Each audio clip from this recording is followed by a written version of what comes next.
Thank you, Administrator Dixon. On the bill itself, I want to get to some basic yes and no's if I could. The legislation in our mind in crafting it was a clear stop of what we thought was a continuation towards more delegation and a return closer to the elements of what DER was. Do you agree, yes or no? I would agree with that. Yes, we have we have limited the amount of delegation that we're doing, particularly in the case of Boeing, but we're looking at across the entire ODA system as well.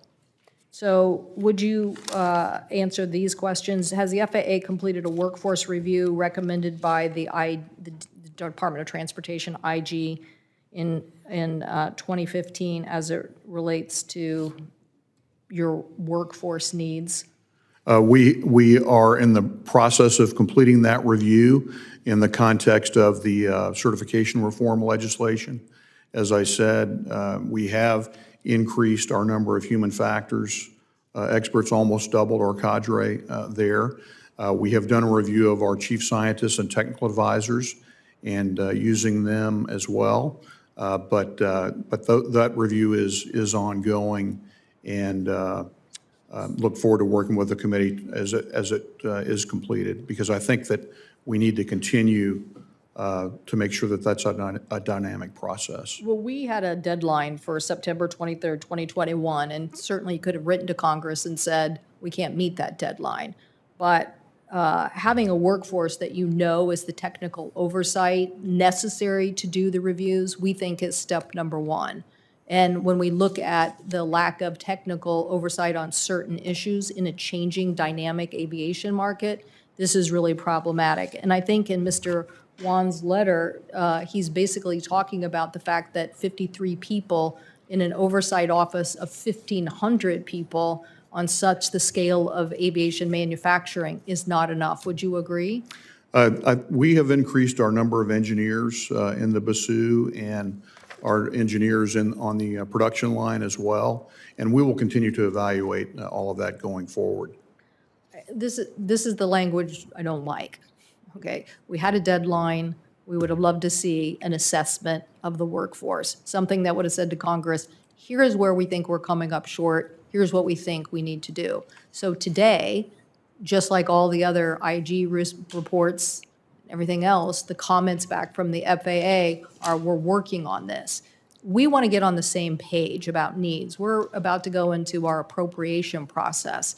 And even though we have authorized various things in the past, we have appropriators who end up cutting these very necessary functions for the FAA to do a good oversight role. But if we just say for a deadline of September 23rd of this year, we're continuing to work on it in the future, it hasn't given us the ability to hold you accountable. And that's what we're going to do. We have to do that because we need this system to work effectively for everybody, for safety and for economics. So I want to get to because my time is going to dwindle down here, the critical safety functions. And this was something our House colleagues worked on as well and put in civil penalties for violation of disclosure of this information. And I